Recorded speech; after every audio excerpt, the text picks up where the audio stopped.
up, everybody? This is your boy, Teran Rodriguez, bringing you another edition of Set Point.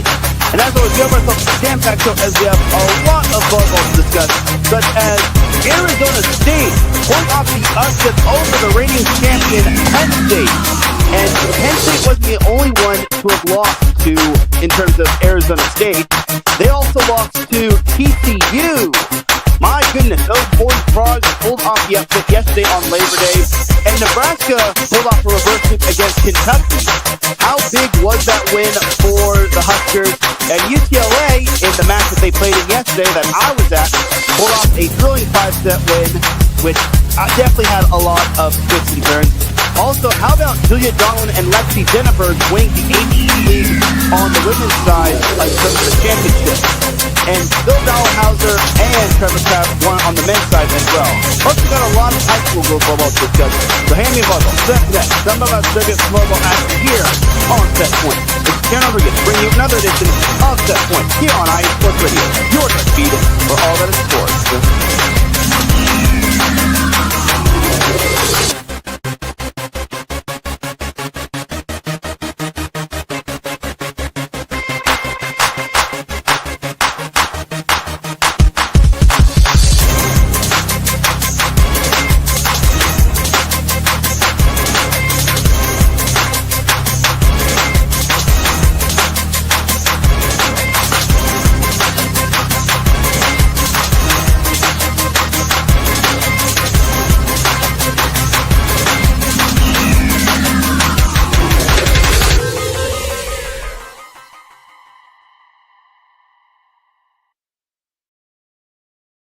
And welcome one, welcome all to another edition of Set Point.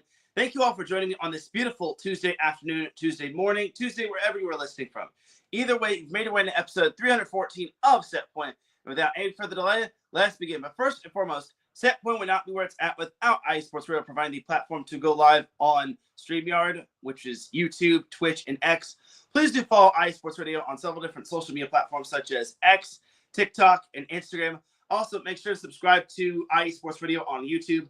We would greatly appreciate it. We're trying to reach 500 subscribers, and with your help, we could definitely make it happen. So thank you to everyone for all of your support and for helping make IE Sports Radio your direct feed for all that sports. Because for the last 11 years, IE Sports Radio has been bringing you amazing content, ranging from interviewing legendary athletes, like I did yesterday, coaches, like I did yesterday, and any sort of media all across the globe that's authorized.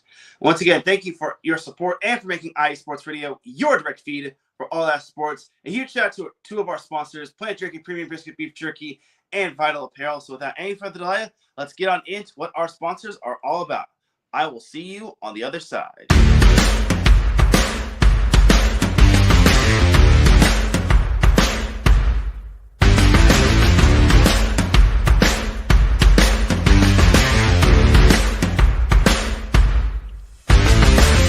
IE Sports Radio fans, this show is brought to you by Planet Jerky Premium Brisket Beef Jerky.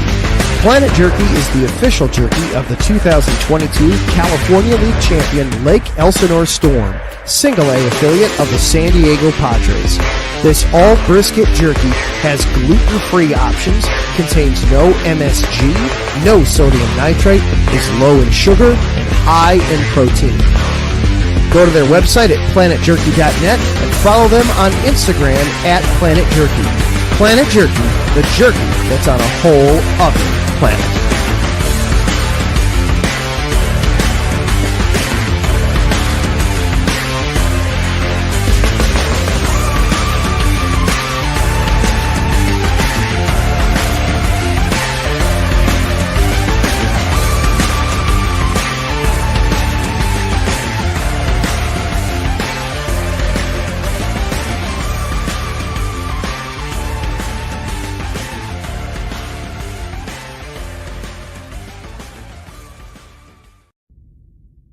Rise and shine. It's 4 a.m. The stars are still out. The sun is beneath the horizon, but it's time to punch in and go to work. The comfort of your warm-ups turns into the grinding out of your reps as the clinking and the clanking of the plates create a symphony of euphoria. There's no other feeling like it. Earn it, burn it, and take what's yours. IE Sports Radio has proudly partnered with Vital Apparel, a brand that not only fits great, but also promotes and donates to mental health research. Use our code IESR to get 15% off their comfortable and inspiring gym wear and help them on their amazing journey to support mental health. Go hard, take part in your iron therapy, and be strong. Because when your mental health is as strong as you are, there's no telling how far you'll go.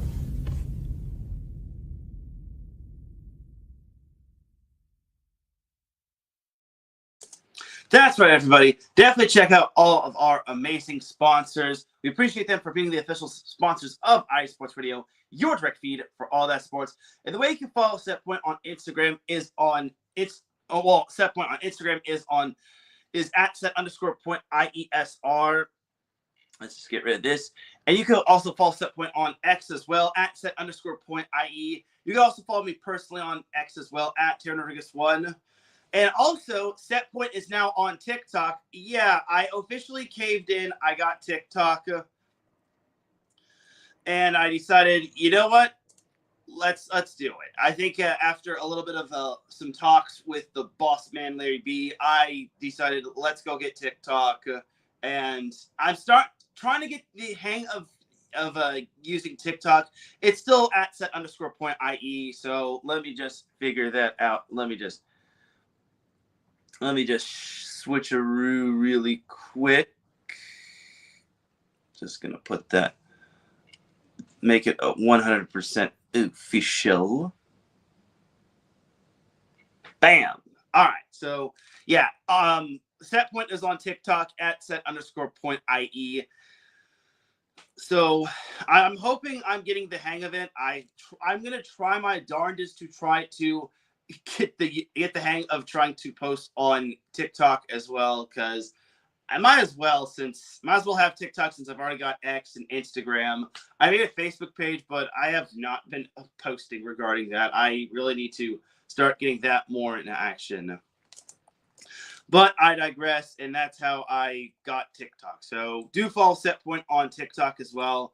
I would greatly appreciate it. So without any further delay, let's get on into the volleyball action. So NCAA Women's Volleyball Recap Week 1. It was a wild week. Finally, everyone got to partake, and volleyball is fully back. Let's get into it. So we had Nebraska taking down Lipscomb. The week started on Friday. There was a match on Tuesday? Nah, there wasn't anyone that played on Tuesday. Just Traveska Nazarene taking on Tennessee State, which I didn't even know that was a thing, but I digress. So yeah, number 1 Nebraska taking down Lipscomb in straight sets in Lipscomb. Yeah. Then you had Louisville sweeping Auburn. Texas taking down number 5 Texas taking down number 12 Creighton in straight sets. This one was not too surprising. I honestly knew that Texas was going to win. And this was kind of a rematch of last year's NCAA Women's Volleyball Sweet 16 matchup where Creighton defeated Texas last year. But it's a whole different roster. I thought Texas played a great game. I knew they were going to pull off the win. They just have a lot of returning talent from last year's team. And you got to remember, they also added Tori Stafford. So no real surprise seeing Texas pull off the win against number 12 Creighton. Yeah, number 6, Stanford taking down Long Beach State in 4. Now, I eventually got to watch the replay of this match, and Stanford kind of had the case of they were still young and inexperienced, and they did drop the first set against Long Beach State, but then they responded by taking the next 3 sets. I'm not going to lie, I kind of had a feeling this was going to be the case. Again, you got to remember that Stanford is a fairly young team. They're still trying to figure it out, and I think that they maybe had a little bit of a Nebraska hangover or first serve showcase hangover, but I thought they played well for the most part. Wasn't really a big flash night. They didn't even need the biggest night from Aaliyah Rubin kill-wise. She just let her serving do the talking, and she had 6 aces in that match. So all in all, for Stanford, it was a great win for them. So not too surprising. Long Beach State, I thought, put up a good fight, but honestly, this is Stanford we're talking about. They're not going to be winning that, even though it was at the Pyramid. And I got to admit that the attendance was pretty good for Long Beach State's part, but I thought Stanford was still the better team. And then we had number 9 or number 8, Wisconsin taking down number 14, Kansas in 5 sets. Now, this was a fun one. And Kansas, I got to feel bad for Kansas just because they have been snake bitten when it comes to going 5 with everybody. It feels like they're going to go 5 with everybody. But Wisconsin was able to hold them off and pick up the win. And this was kind of a nice little first test for Wisconsin, just because Kansas had already had reps underneath its belt. So a nice win for Wisconsin. I thought Kansas was solid. I just think that Kansas just had a little less, just didn't have enough in the tank to take down Wisconsin. But still early in the season, and the fact that they're going 5, they want to cut out that. Then we had number 9, Texas A&M sweeping Rice. Not too surprising there. Number 10, SMU taking down LSU in 5. Now, LSU, I think, doesn't get a whole lot of love just because they're overshadowed by the likes of Missouri, Florida, Kentucky, and Texas when it comes to the SEC. But I think LSU is a solid team. I don't think they're the greatest team, but I think they could challenge their way up the SEC ladder. SMU winning against LSU was in 5 is obviously not too terrible. I mean, it's a win, but I think they're going to need to be a little bit more convincing. Again, it's still their first match of the season. Can't really bash them too much, but honestly, I think SMU could have played a little bit better looking back on it. So still a solid win for SMU, but LSU deserves a little bit more credit than the credit it got early on. Then we had number 11, Minnesota taking down Cal Poly in 4 sets. This matchup was kind of a mirror image of the Long Beach State Stanford match. This one actually was on earlier, but Cal Poly had a strong start to the first set and then kind of withered away. Unfortunately for Minnesota, McKenna Wooker, unfortunately, is out for the season. And then Minnesota also is dealing with other injuries, but I was glad Minnesota, for their sake, was able to reestablish themselves after set 1. So Cal Poly, look, this was kind of the first match following the Tommy Stockham era. So I feel like they were going to kind of get the early jump on Minnesota, since Minnesota probably was a little tired. But I think Cal Poly, being on the road, they kind of woke up the bear, or in this case, the Golden Gopher. So overall, not a bad result for Cal Poly, but still, Minnesota was able to pick up the win.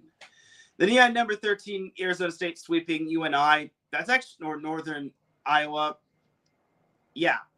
I thought this was a solid win. UNI is actually a pretty darn good team, and it kind of showed last year when they almost took down Louisville in the round of 32. So I think this is kind of a solid win in my opinion. So good win for Arizona State to start off the season. We had number 15 Purdue taking down South Florida in 5. Now, this I'm not too surprised of. I think Purdue, in my opinion, is way overrated. They are not a top 15 team. Yeah, they picked up the win, but to me, I think Purdue is nowhere near that top 15 level. So I think Purdue is just getting too much love. I don't know why they're getting so much love, because they lost a bunch of their players to the transfer portal into graduation. They shouldn't even be near the top 15. Heck, I'm surprised they're even near the top 20. So Purdue, I think they got the ABC kind of needs to change that, which we'll get into a little later. Then you had BYU taking down Fairleigh Dickinson in straight sets, as well as Central Michigan in 4. That Central Michigan win was a pretty solid win. I don't think it's bad by any means that they had to go 4. Central Michigan is one of those teams that perennially make the NCAA tournament. So I think for BYU's sake, it's not too bad that they needed 4 to take down a scrappy Central Michigan team. Then you had number 20 Baylor taking down South Alabama in 4. Okay, this is a solid win for Baylor. I mean, season opening match. Can't judge them too much, so solid win for Baylor. Can't really say too much more about that. I mean, this is a season opening match for both teams. I can't ultimately judge. Then we had USC sweeping Denver at the Galen Center. Okay, this one, I want to touch upon this a little bit. I mean, the third set, I thought USC struggled quite a bit, but that's probably because Denver was on the road. They were down 0-2, and I think USC is still trying to get a feel for their team. Obviously, they lost quite a bit to their roster last year, so kind of a younger team, but I think that USC is still going to be up there, and I think some of their young talent can really help this USC team pick up some big wins. Then you had number 22, Georgia Tech sweeping Wofford. No surprise there. Number 23, number 23, Utah took down number 24, Dayton in 4 sets. Now, this I thought was a very fun matchup. I mean, I'm glad Dayton has scheduled stiff competition, not just like unranked competition that looks like it's good. Like last year when they scheduled Ohio State, it was a good matchup until the match was canceled because of all of the perspiration and whatnot, and there was no air conditioning in the gym. So overall, I'm glad Dayton was able to schedule that and kind of put up a fight, but I thought Utah was the better team. I mean, you got to love what Utah's done with their program. It's great. It's a great turnaround for Beth Lanier. And then Dayton, earlier in the day, they took down Lafayette in 4 sets, which, I mean, again, season opening match. I can't complain all that much. So, yeah. And then looking down on the list, I want to see some other matchups. I know Ohio State dropped a match, which, I mean, Ohio State's kind of going it's been tough times for Ohio State, just because they obviously lost quite a bit to graduation. They lost to VCU in straight sets, which, that's rough right there. But it is what it is, and Ohio State's just going to have to learn to adapt to their opponents, and they're going to have to learn to finish off close sets and whatnot. So, and scrolling down the list, I think there was one really late matchup on the Big Island in Hawaii, and there was actually 2 good matchups. There was actually San Diego taking down Utah State in 5 sets in the Hawaii Classic or the Hawaii tournament, and then you had Marquette taking down Hawaii in a reverse sweep. So Hawaii took the first 2 sets, and then Hawaii had, I think, 6 match points in set 3. And then Marquette won that 3rd set, 34-32. Then they wound up winning the 4th set. 5th set, it was tied 9-9. But Marquette closed off on a 6-0 run to win that 5th set. So a big win right there for the Golden Eagles under their new head coach. Now, Hawaii, I'm just going to say this. This is kind of going to take some getting used to regarding not having the likes of Kaylin Alexander, but I will just say this is Hawaii we're talking about. They always start off a little slow. They're going to pick it up eventually. Let's not hit the panic button for this Hawaii team. They're just going to need some time to reestablish themselves. So, jumping to Saturday, we had number 6 Stanford sweeping Oregon State. Now, I was at this match on Saturday, and I thought Stanford looked a little bit better. Now, I get Oregon State was starting off their season, but they have some solid players. Like Lauren Rummel, she was pretty solid for Oregon State. She had 14 kills. I just thought that Stanford kind of reestablished themselves following the Long Beach State match the day before. Spencer Etzler has been dynamite for Stanford, even as a freshman. She is the real deal, and I like how she sculpts her game after Morgan Hens, which totally makes sense. And then also Julia Blyshov was pretty solid for Stanford in the win over Oregon State. That's a name I think that we all need to get accustomed to, just because she didn't play a whole lot last year. She kind of had that ankle injury coming out of high school. I remember Cathedral Catholic was on a mean streak, and she didn't play in the SoCal Regional Finals, and she wasn't available for the state final as well. But she was part of that legendary Cathedral Catholic team that wound up going a perfect 40-0 and only dropped 1 set all year. So I'm glad we're seeing Julia Blyashov. She is a fantastic player and a great person overall. So I thought Stanford was pretty darn good in this matchup. Now, Oregon State, I can't really say too many negative things about them. Again, the first 2 sets, I think, kind of were rust on their behalf. The 3rd set wasn't too terrible. I think Oregon State got off to a good start, but then Stanford kind of woke up. But Oregon State didn't quit, so I got to give them props. Then we had number 7, Kentucky sweeping Lipscomb. No surprise there. Number 9, Texas A&M outlasted Central Arkansas in 5. This was not on my bingo card. And the same thing can be said with number 10, SMU outlasting number 20, Baylor in 5 sets as well. Those were some interesting matchups. I thought SMU did a good job of handling the pressure that Baylor threw at them. Now, I'm not sure why Texas A&M had to go 5 with Central Arkansas. I just feel that maybe Texas A&M should have had a little bit better of a time against Central Arkansas, but it just goes to show that this is week 1, and maybe Texas A&M, dating back to last Monday, that was their first full week of volleyball. Because remember, Monday they were playing Minnesota, and then you had a match the day before, and then they had this matchup. So quite a bit of volleyball for Texas A&M. I can't imagine they had quite a bit of tired legs. So maybe that was the reason why. But regardless, they still have the win, and that's probably going to show in the AVCA coaches poll. Then number 11, then continuing on with Saturday's matchups, you had number 11, Minnesota taking down Ball State in straight sets. Number 17, Missouri swept Florida Gulf Coast. Not surprising there. Number 19, BYU swept High Point. Number 22, Georgia Tech took down Ole Miss in 4. Ole Miss, I think, is another one of those underrated SEC teams that doesn't get a whole lot of love. I think they're a good team. My only qualm with them is that Georgia Tech is still kind of them. I know they don't have the athletes like they did back when they had the likes of Julia Bergman and Mariana Brambilla and Bianca Bertolino, but I think Georgia Tech is still up there. They still have the coaching staff and whatnot. Then Utah swept Lafayette. No surprise there. Then number 24, Dayton took down Washington State in 4. Now, I thought this was a pretty solid matchup just because I think Dayton – Washington State, in my opinion, I think they're not a bad team by any means. I just think with all the roster turnover and having a still pretty new head coach, it's kind of turning everything upside down. And then them being in a new conference, being the West Coast Conference for the second straight year, is kind of flipping their program upside down.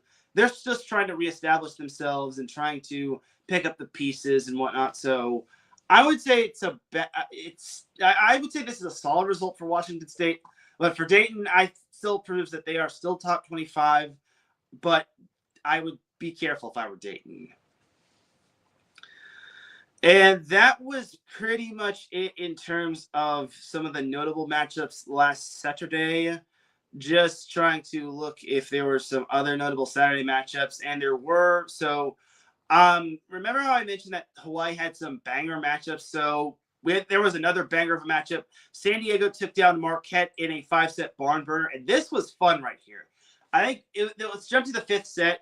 I think Marquette led. I want to say it was like 8-2, but then San Diego just tried to come back.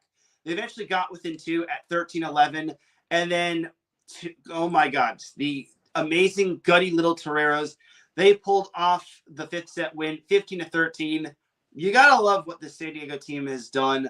I think San Diego is gonna try to reestablish themselves and put the West Coast Conference on notice, as well as everyone else. Just because last year I thought was kind of a little bit of a step back year, especially since they lost a lot to graduation. I mean, last year they were solid in the West Coast Conference, but solid doesn't really get you into the NCAA tournament. And you got to remember the year before they went to the Final Four, their first ever Final Four in program history.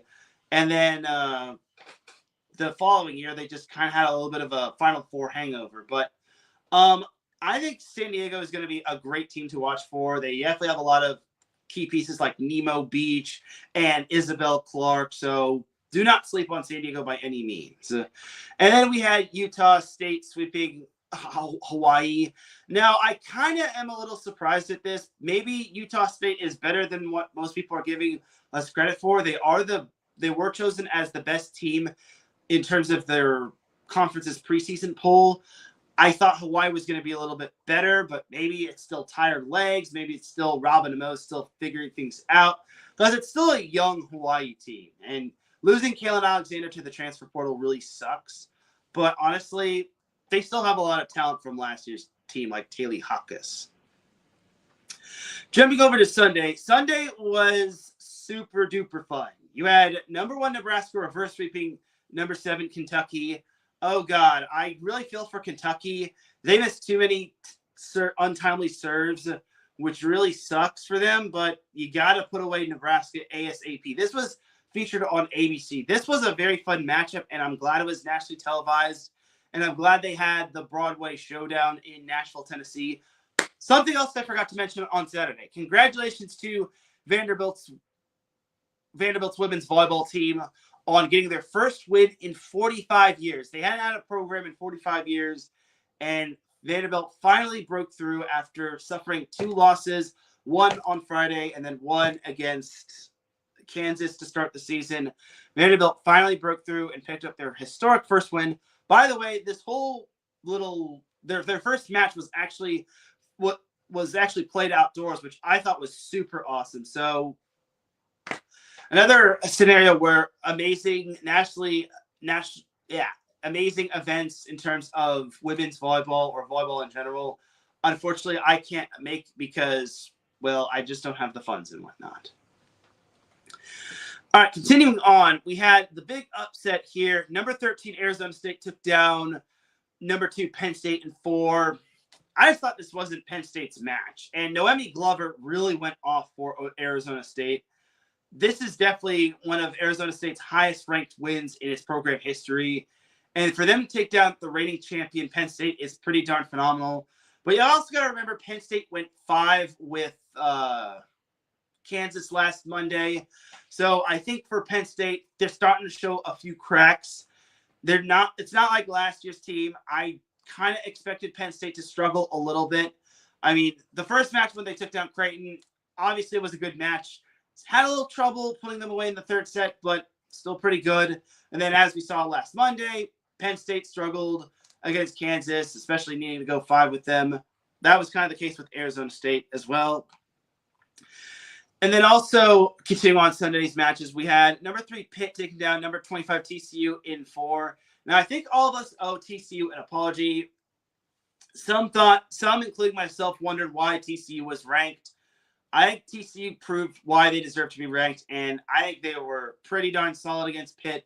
Unfortunately for Pitt, unfortunately for TCU, Pitt was still just itching for their first win, and you got to remember, Pitt suffered a tough pair of losses to Nebraska in 4, and then Florida in 5, and it kind of showed within the up-and-coming AVCA ranking. So nothing too bad for TCU. No shame in losing to a top 5 team, but still. Then you had number 4 Louisville sweeping Morehead State. No surprise there. Number 5 Texas swept number 8 Wisconsin. This was a good win right there for Texas, winning on the road. I was very impressed by Texas in terms of them winning. So nothing too out of the ordinary here. I think Texas's experience was just quite a bit overwhelming for Wisconsin, as this was Wisconsin's first true big test. I know they had the Kansas match, but I think Texas was out to prove themselves just as much as Wisconsin was. Then we had number 11, Minnesota, taking down St. Thomas of Minnesota in 4. I don't want to judge too much, but they needed 4 to beat the Tommies. But this was a good feel-good story for Minnesota. Remember, they had a great ranked win last year, and they came up from Division III all the way up to Division I, which I think is pretty awesome. So hats off to St. Thomas for taking a set off of a top 15 team. So good on them. Then you had number 12, Creighton, taking down number 14, Kansas in 5. Okay, I'm just going to address this right now. Kansas going 5 in terms of all of their matches that they've played is a little unhealthy for them. It's like they've gone 5. I have to believe they've gone 5. I'm looking it up right now just to be accurate. Yeah, they've gone 5 in every match, and they're 1-3 so far. They needed 5 to beat Vanderbilt. They lost in 5 to number 2 Penn State. They lost in 5 to number 8 Wisconsin. And they lost in 5 to number 12 Creighton, who picked up their first win under new head coach Brian Rosen. So is this a little concerning? Maybe. But honestly, they've got Bowling Green tomorrow. If they need 5 to beat Bowling Green, or they lose to Bowling Green by any means, we need to have a little talk about Kansas. And then later this week, they've got Georgia Tech and Purdue as well. So this is going to be an interesting week for Kansas, to say the least. All right, back to the action. We had number 15, Purdue, taking down Tennessee in 4. I don't want to offend Tennessee fans, but when it comes to your teams taking on Purdue, you guys have rotten luck. I'm sorry to say, but it's the truth. But, okay, this was a bit of a better win for them. I thought Tennessee is on the cusp of making that top 25. I just think that Purdue still kind of has that it factor, especially over Tennessee. So you have that right there for Purdue. Then you had number 16, Florida, sweeping Norfolk State. No surprise there. Number 20, Baylor took down LSU in 4. This was a fun matchup right here, and I'm glad Baylor was able to pull off the win. I think we got to start giving LSU a little bit more credit. They're going to be pretty darn good in the near future. It's just all about their present is going to be a little bit of an uphill climb. Then we had number 21, USC, taking down LMU in 4. This was another fun match right here. LMU is definitely a solid team in the West Coast Conference, but they did lose quite a bit to graduation. They lost their head coach to Oregon, so Colby O'Donnell, not Parkinson. Colby O'Donnell is taking over the program. He's done a solid job so far. I know LMU kind of suffered 2 losses, one to Denver and then the other to USC, but you got to give them a little bit of time. They need time to reestablish their new pieces.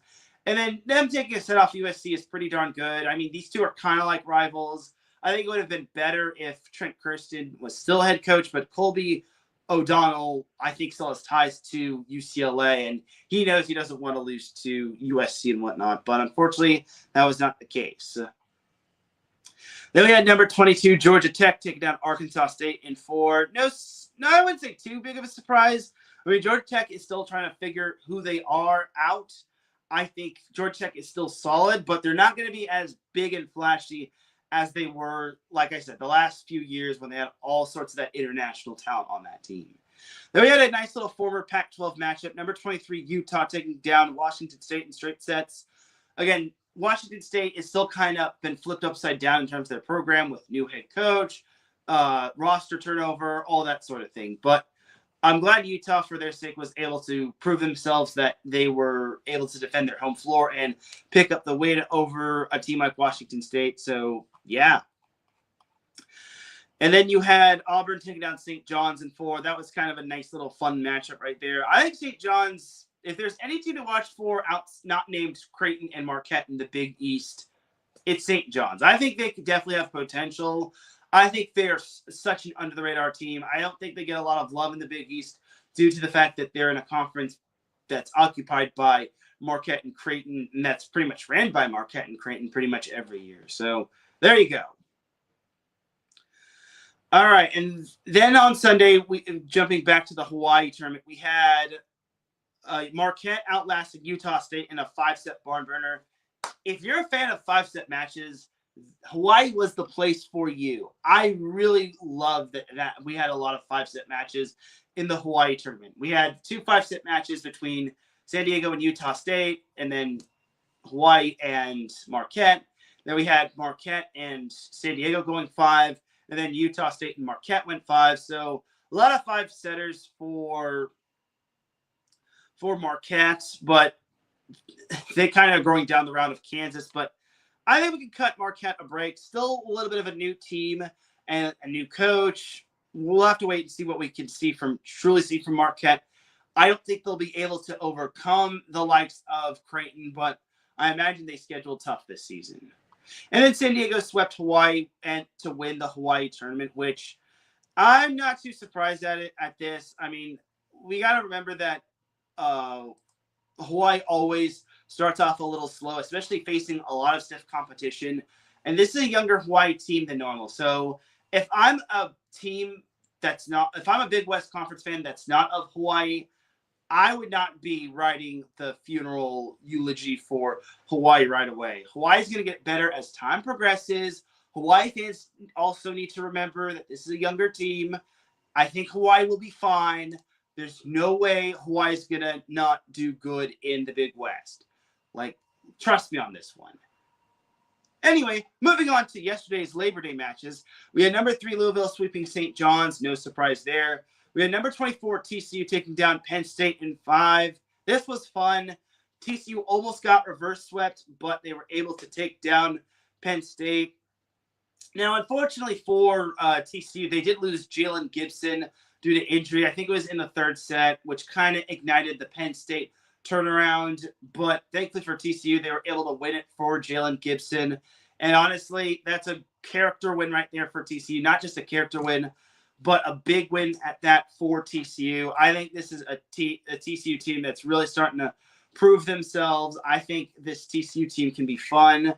I really can't wait to see what they can do going forward. And Jason Williams, their head coach, actually had a nice little message regarding their win.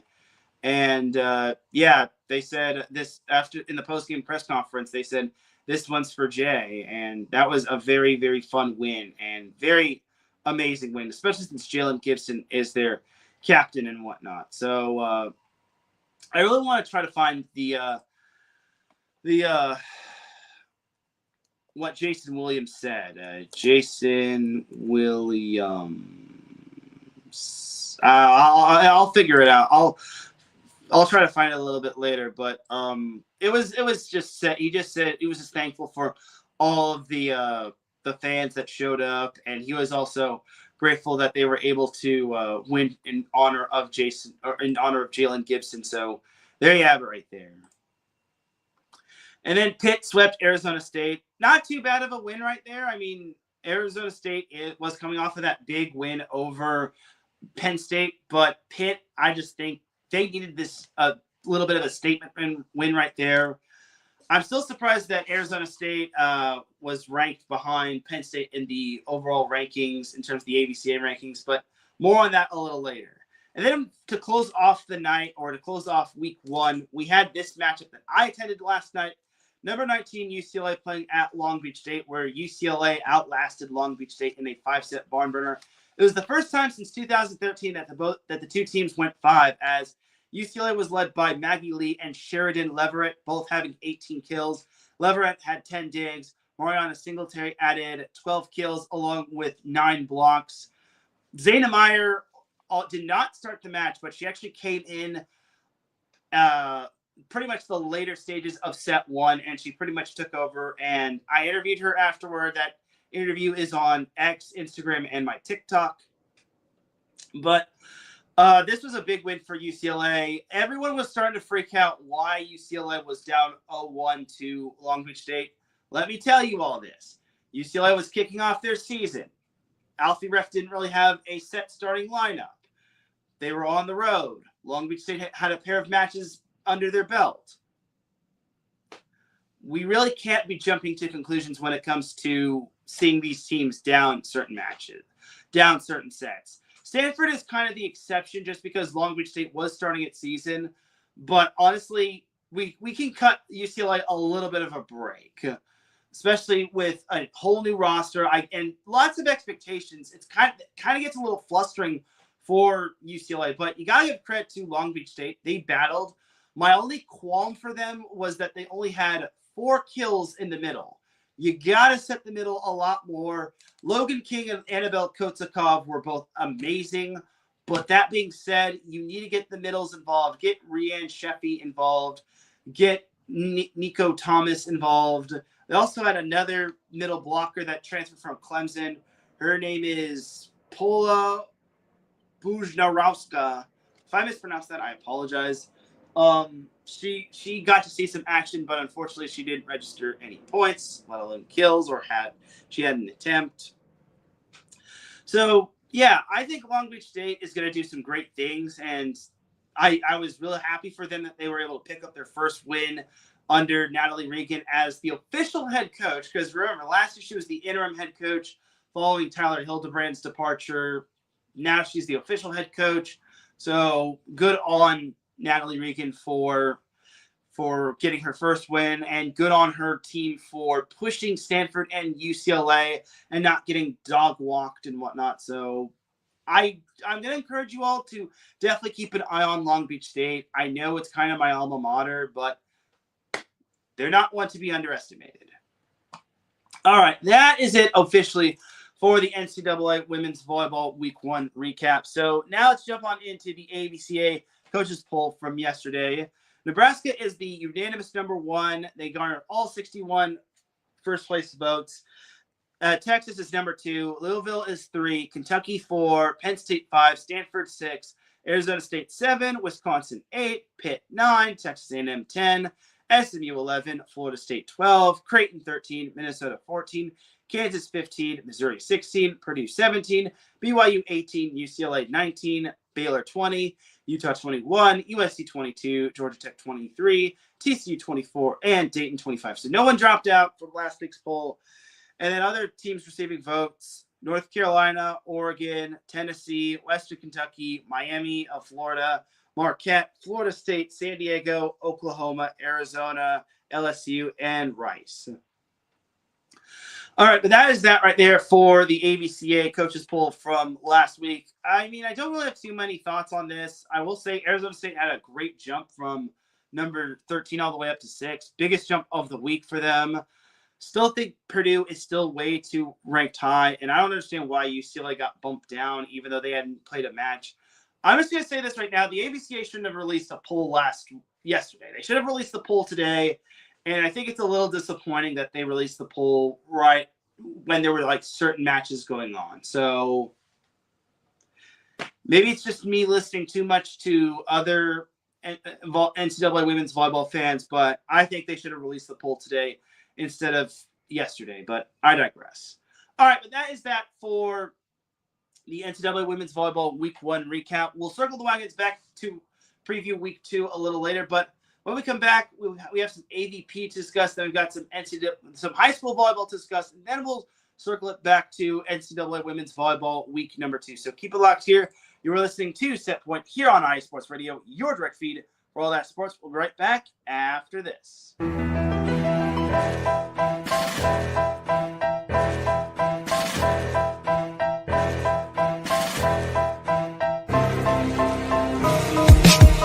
For the last 10 years, IE Sports Radio has been bringing you amazing content ranging from interviewing legendary athletes, coaches, and other authorized media personnel to building tailor-made shows dedicated to all major sports cities around the country.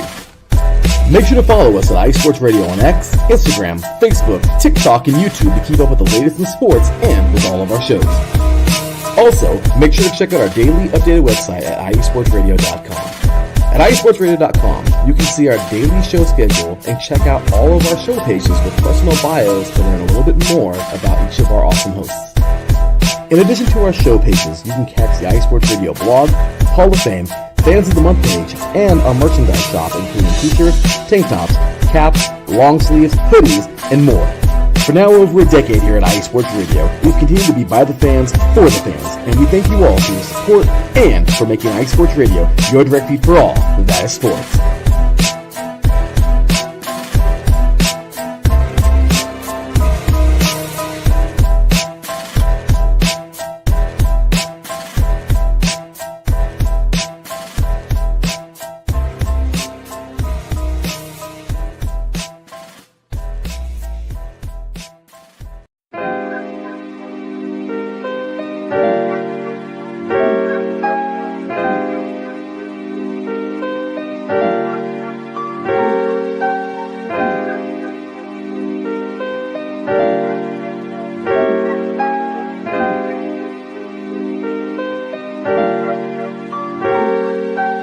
Hello, ladies and gentlemen. My name is Davidson.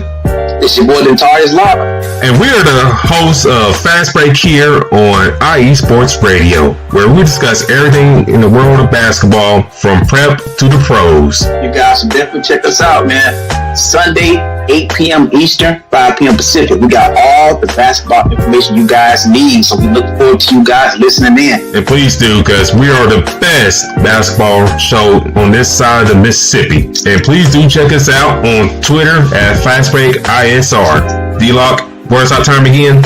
8 p.m. Eastern, 5 p.m. Pacific. That gives you guys plenty of time on a Sunday. Tune in.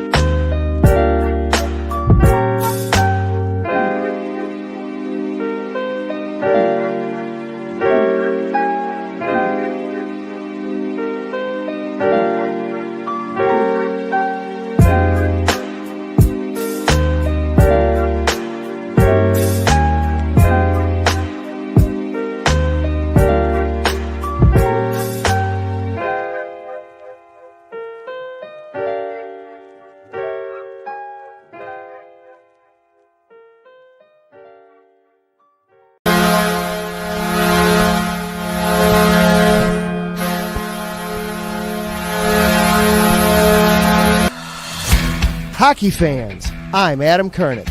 And I'm Zach Puplis. Together, we are the newest version of Hockey Talk on IE Sports Radio, The Neutral Zone. Zone. We love hockey, but we also know it's not everyone's first sport. So we want to make this show as much for new fans as for the diehards. Whether you can name all the Swedes on the 08 Red Wings Stanley Cup team, or if you can't tell if Varlamov is a goalie or the latest trendy vodka, we're here to help. With facts, figures, and outrageous fans, we bring you all the hard-hitting hockey news you can handle, while still keeping it fun and on the rails. Well, mostly.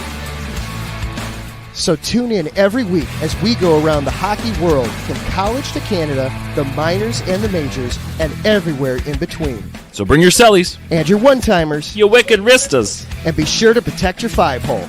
Catch the Neutral Zone every week on IE Sports Radio, your direct feed for all that is sports. We promise not to pick on the Arizona Coyotes every episode.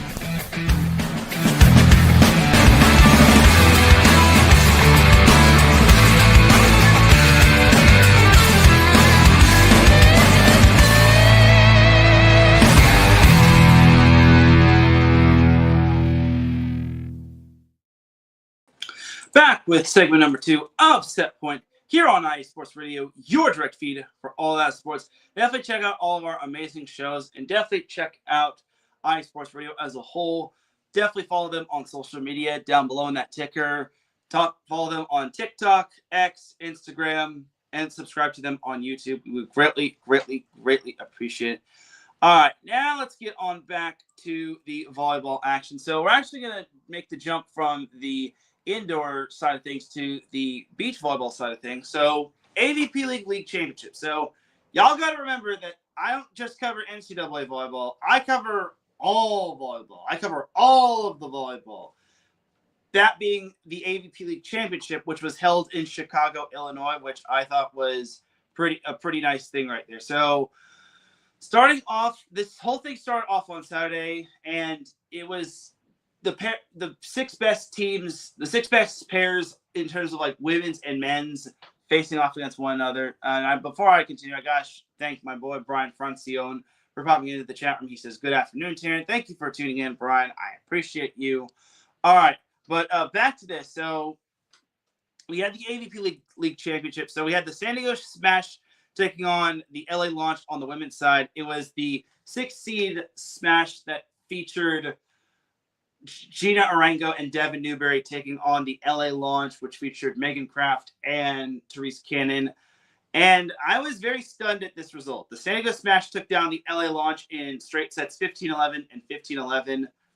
I was going to say I was just downright impressed. And this just goes to show that the San Diego Smash just have that magic to them. Like when it comes to playoffs, I just think that this team just definitely has that it factor. And when the chips, it just goes to show that when they have the chips down, they always just play their best when it truly matters. And that's just a big win right there for the Smash. I was just overall surprised that the Launch being Megan Kraft and Therese Cannon just lost in that first round. And Cannon and Kraft have great team cohesion, and they're hopefuls for the Olympics. So you have that as well. So color me surprised, but just goes to show that Gina Arango is a veteran, and you got to remember that she lost her partner, Teran Rodriguez, early in the season.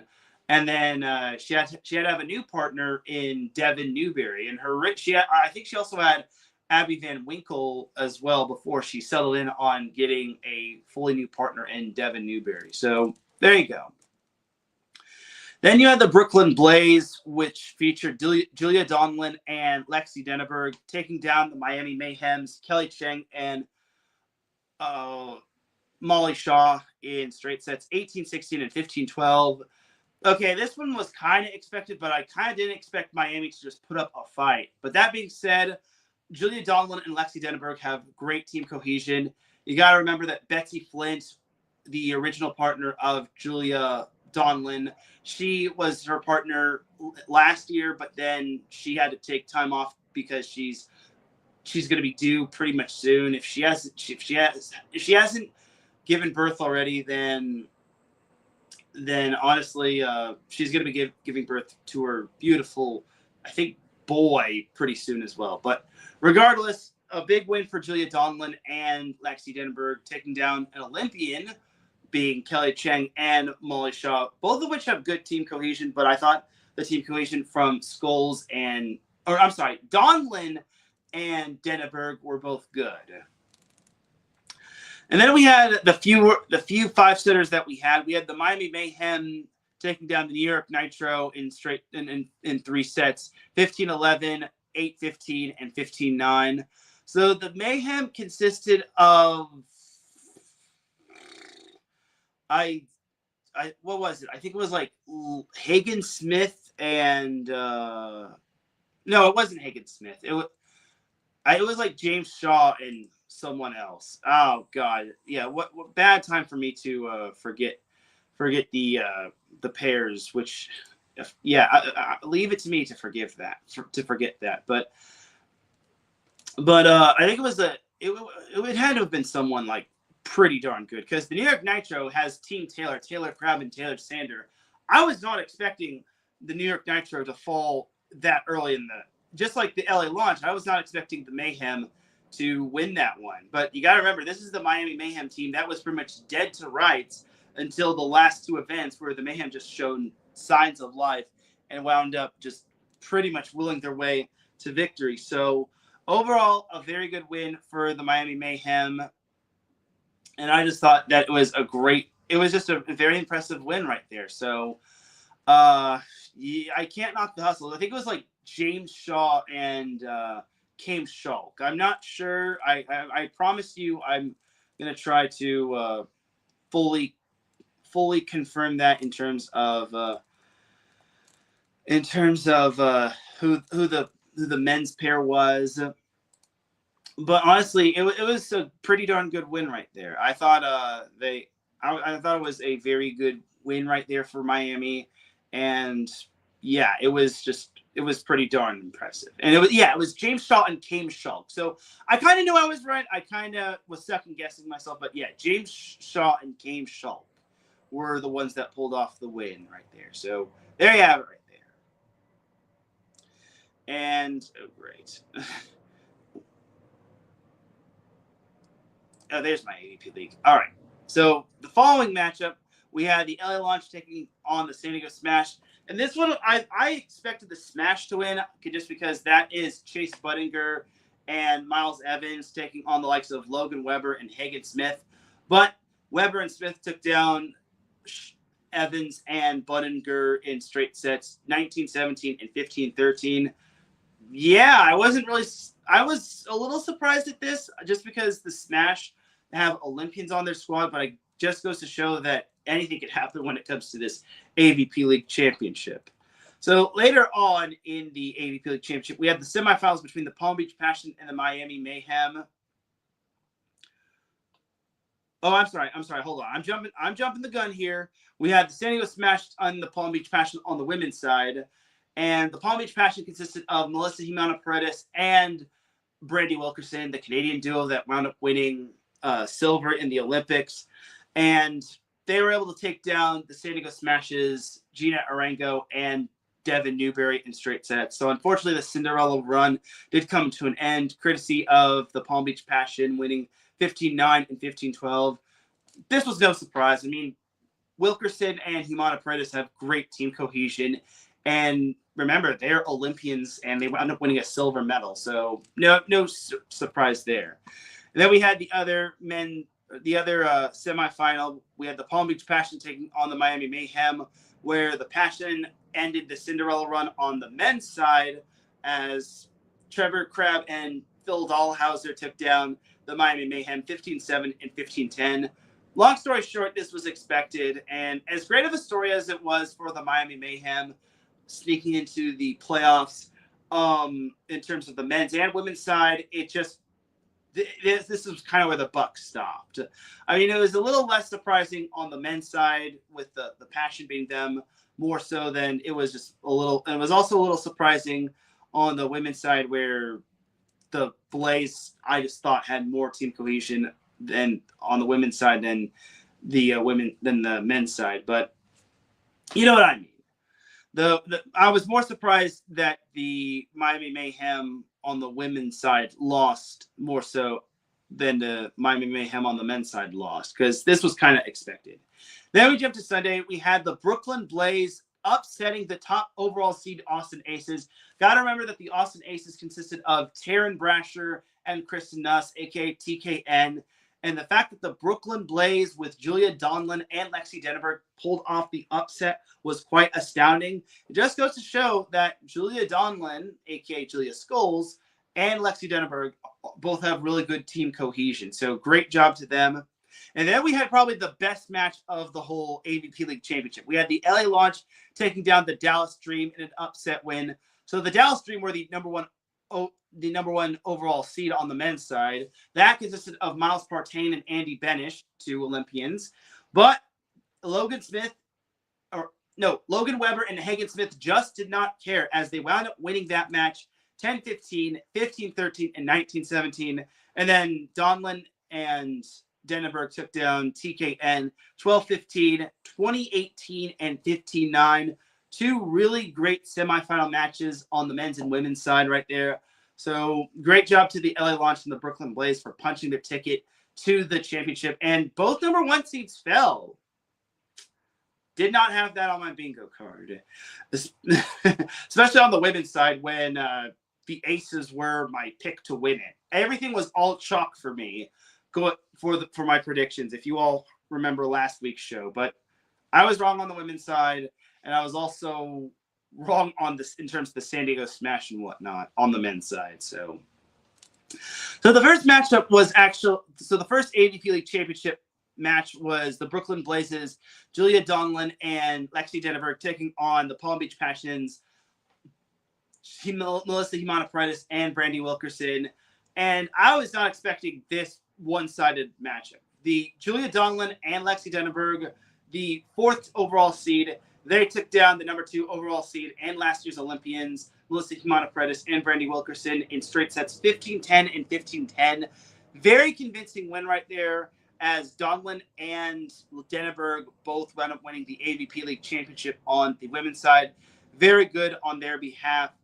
It was just a tough loss for Jimenez and Wilkerson. And maybe that's because the Blaze just had so much adrenaline going into the final, whereas the Passion had to wait pretty much a long extended period of time to play. So it is what it is for the Passion and for Jimenez and Wilkerson. But this loss doesn't take away the fact that they had amazing memories. But congratulations to Julia Donlin and Lexi Denneberg for winning the AVP League Championship on the women's side. And then on the men's side, we had the LA Launch taking on the Palm Beach Passion, Hagen Smith and Logan Weber taking on Phil Dahlhauser and Trevor Crabb.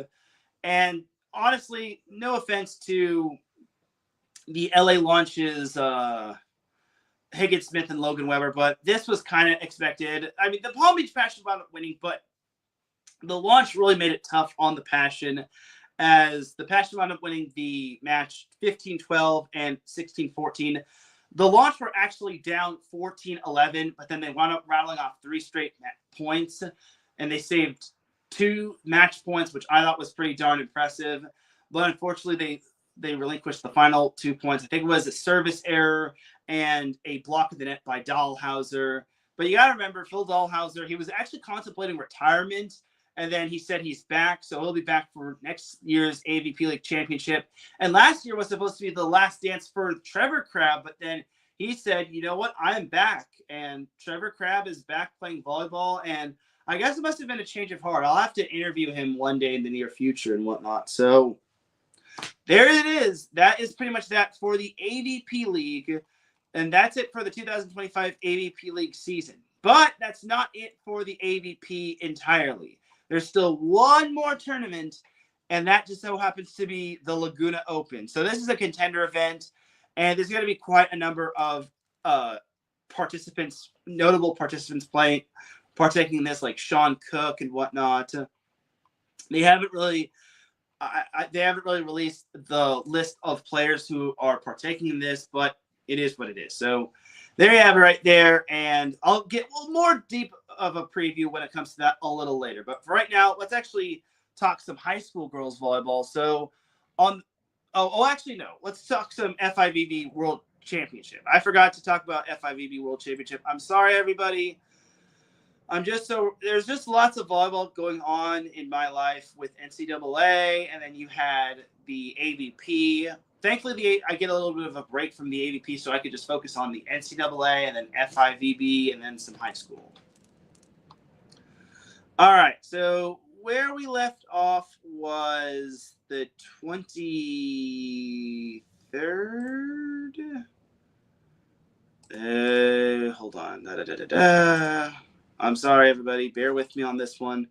Last time I talked about them was the 25th. So 25th. So picking things up off from the 26th, we had France taking down Greece in 4, Slovenia taking down Argentina in straight sets, Sweden taking down Egypt in 4, Italy taking down Belgium in 4, Brazil taking down Puerto Rico in straight sets, USA sweeping Czechia, Netherlands taking down Thailand in 5, Cuba taking down Slovakia in 5, which was a good win right there.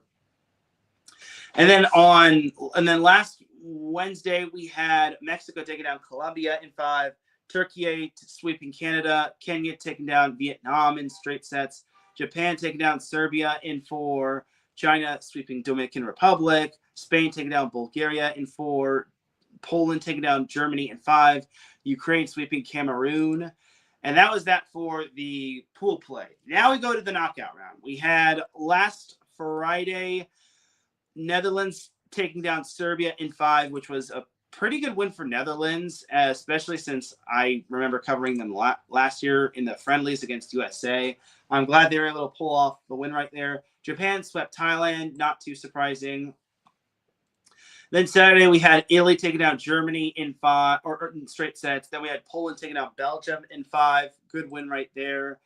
And then on Sunday we had France taking down China in 4. Nice turnaround from France. This has been such a mean streak that France has been on. And you had Brazil taking down Dominican Republic in 4. And then yesterday we had Turkey taking down Slovenia in straight sets, and the U.S., which has been pretty much been beating this team in every level of international play this summer / early fall. They took down Canada in straight sets. I'm sorry to Canada fans out there, but the USA has kind of owned you pretty much in terms of volleyball this year. I'm not trying to start a war here, but honestly, this is the truth. Anyway, so moving along. So the quarterfinals will consist of Netherlands, Japan, and Italy, Poland on Wednesday. And then Thursday, we have Brazil, France, and USA, Turkey. And then the semifinals are on the 6th, which is a Saturday. And then the gold medal and bronze medal matches are this Sunday. So a lot to look forward to in terms of FIVB.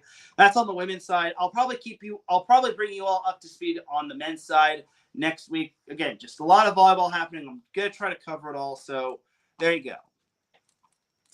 All right, that is that for the FIVB. Now we could jump on into some high school girls volleyball. So last weekend we had Torrey Pines winning the Volleypalooza tournament in Texas over its rival Cathedral Catholic. That's a great win for Torrey Pines. They are really proving themselves as the real deal. I definitely think this Torrey Pines team is going to be very fun to watch, and I can't wait to see what they can do. And then Cornerstone Christian of San Antonio, Texas, they took down Mater Dei of Santa Ana in the Nike Tournament of Champions Southeast Division. So Nike Tournament of Champions has multiple tournaments. They have the Southwest Division in Arizona later on the school year, and then earlier on, they had the Southeast Tournament held in Florida. So Mater Dei unfortunately could not pick up the tournament win. They were pretty much just blowing by everybody, but they just ran into a little bit of a buzzsaw. They don't have Layli Ostavar, who's still out with an ankle injury. Hopefully she is back for Mater Dei sometime this year. I'm sure she will be back. So no notable commitments. We just had Sophia Johnson recently commit to Georgia State. So that's a nice little commitment right there. Sophia Johnson plays for Cathedral Catholic, and she had her fair share of big matches for the Dons. Anyway, some high school girls volleyball matches that you all should be keeping an eye out for this week are starting tonight. You got number 4 Marymount versus number 9 Redondo Union. Nice little rematch from the state playoffs that was played last year, where Redondo Union ended Marymount's season last year in 5 at Redondo Union. So that's going to be a very fun matchup. This is going to be a big first test for the Marymount Sailors. And then on Thursday, you have Redondo Union again as they travel to Mater Dei to take on Mater Dei, or travel to Santa Ana to take on number 2 Mater Dei.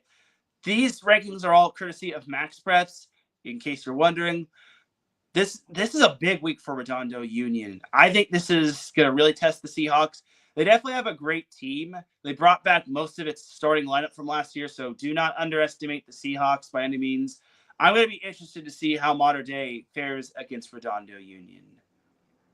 And then on Thursday, Marymount, number 4 Marymount, will be hosting number 11 Miracosta. That's going to be a good matchup right there. It's going to be interesting to see what the Mustangs can do, because last year, this is a rematch of last year's playoff pool play match where Marymount reverse swept Miracosta and pretty much derailed all of their hopes of making the CIF Southern Section Division I championship match. So this one's going to be a fun matchup right here. Going to have a lot of storylines and going to have a lot of future NCAA talent. So some honorable mentions in terms of matches that you all should be watching. Jay Sarah at number 12, Torrey Pines. That's a Thursday match. I think it's going to be a great matchup because if you remember last year, Jay Sarah reverse swept Torrey Pines last year in their meeting. But let's see how Torrey Pines does. This is a really good Torrey Pines team. I would be shocked if Jay Sarah wound up winning on the road again. And then also on Thursday, you have Newport Harbor hosting Los Alamitos. These aren't ranked teams, but if there's one team I think that's getting close to being nationally ranked in the top 50, it's Newport Harbor. They are undefeated. They've got some pretty darn good wins. This week is going to be a little bit of a test for them as they also host Marina tonight. I'm going to be their PA announcing, but Los Alamitos, Newport Harbor is a girls volleyball rivalry that's as old as dirt. So keep an eye on that matchup right there, especially if you're in the local area. And then there's also the Dave Mose tournament. They've got Newport Harbor in that, Santa Margarita, which has Ireland Reel and Memphis Burnett and Kate Jackson. Then you've got John Dunn. I forget their name, but it's like John Dunn II, which is from Texas. They're a pretty darn good Texas team. So I think that's a team to watch for. And I think it's going to be a very fun tournament. I saw the tournament field at first, and I basically told the director that I think this is the most deepest the Dave Mose field is going to be that it has been this year. So yeah, John Dunn II, a team from Texas. Go figure. Going into a tournament that is going into an Orange County tournament outside of their state. So, man, go figure if you ask me. But I'm really excited for this, and I really am blanking on the team's name. But it's like John something the second. But I digress in that regard. And the Division I bracket and Division II bracket are two totally different brackets. That's going to have the Division I bracket's only going to have 12 teams, while the Division II bracket's going to have a plethora of teams and whatnot. So there you have it right there. So I'm looking forward to this tournament. I'll be there, and so will my good friend Michelle Bamford. John Paul II High School. That's their team. That's the team that's from Texas. But yeah, it's only going to be a 12-team tournament on the Division I side of things, and then on the Division II side of things, it's going to be a 24-team bracket. So a little bit more variety on the Division II side, but I can't complain. I mean, it would have been a cluster full of in terms of Division I, it would have been a cluster full of amazing teams, and I guess they want to thin out the horde and whatnot, but I digress. All right, but yeah, those are some notable matchups. And then I guess there's this little matchup between two nationally ranked teams. You have Hamilton Southeastern of Fishers, Indiana, taking on Carroll High School of Texas. apparently Carroll also plays another match, so I'm guessing that's going to be a tournament match. I can't imagine you having a back-to-back and whatnot. So you have that right there. And that pretty much is that for your high school girls volleyball talk. No notable commits this week, but we shall see. So let us preview NCAA Women's Volleyball Division 1. NCAA Women's Volleyball Week 2 preview. Shame on me for not having this ready. Okay, there we go. Week 2 preview. So week 2 is already underway as you've got Louisiana Tech taking on Alcorn. Number 12 Florida also plays South Florida. Number 19 UCLA plays at Pepperdine. That's pretty much all the notable matchups tonight. Then Wednesday you've got number 2 Texas playing Rice in a nice little Texas matchup. Like I mentioned earlier, Kansas plays Bowling Green. Let's see what the number 15 Jayhawks have in store for us. Number 17 Purdue hosts number 23 Georgia Tech. Nice little matchup right there as Purdue is hosting that tournament. Then Thursday you have number 8 Wisconsin hosting UC Davis. The Big West fan of me is going to be super excited for that match, but the Big West fan of me is also nervous for that match. And this is a nice little matchup. Number 10 Texas A&M playing number 21 Utah. Then you got number 11 SMU playing Washington. Then you got number 15 Kansas playing number 23 Georgia Tech. Number 16 Missouri playing Arkansas State. Number 17 Purdue hosting Bowling Green. Number 18 BYU playing Northern Colorado. That's an interesting matchup because Northern Colorado did reverse sweep Washington last weekend.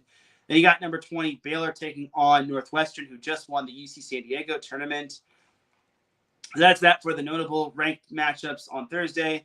Then Friday, you've got number 1 Nebraska playing Wright State. Nice little matchup between two NCAA tournament teams. I just think that Nebraska has too much firepower and too much depth. Then you got a top 5 matchup right here. Number 4, Kentucky taking on number 5, Penn State. Good little matchup right there. Let's see if Kentucky can pick themselves up off the mat or if Penn State can do so. And you got number 7, Arizona State playing Florida Gulf Coast. Number 8, Wisconsin playing Chicago State. Number 9, Pitt playing hosting number 9, Pitt hosting Pepperdine. Number 11, SMU hosting UNI. Number 13, Creighton plays San Diego. That's going to be a fun matchup. Number 14, Minnesota playing Vanderbilt. Love the challenge from Vanderbilt. Number 15, Kansas playing at number 17, Purdue. Another really good matchup. Another matchup between number 16, Missouri and taking on Arkansas State. You have number 19, BYU playing Wichita State. That's a good matchup. Number 19, UCLA playing number 24, TCU. Let's see if TCU can keep it up. I want to see if TCU still has the hot hand factor. Then you have number 22, USC hosting UC Santa Barbara. And you have number 20, Baylor playing St. Mary's. And by the way, that Creighton-San Diego matchup, that's going to be at USC. I'm hoping to attend that little USC mini tournament, but I digress. Then you got Western Kentucky playing number 25 Dayton. That's a very good matchup. Sneaky good matchup between two non-Power 5 teams. I look forward to that. Then you got Bowling Green playing Georgia Tech at Purdue. And then you got Dayton also playing Buffalo, which that could be a pretty good matchup. Buffalo's not a bad team in the MAC conference, but we'll see. Jumping to Saturday, you got number 4 Kentucky playing New Hampshire, number 11 SMU playing Stony Brook, number 13 Creighton playing UC Santa Barbara at USC, number 14 Minnesota playing Lipscomb, number 18 BYU playing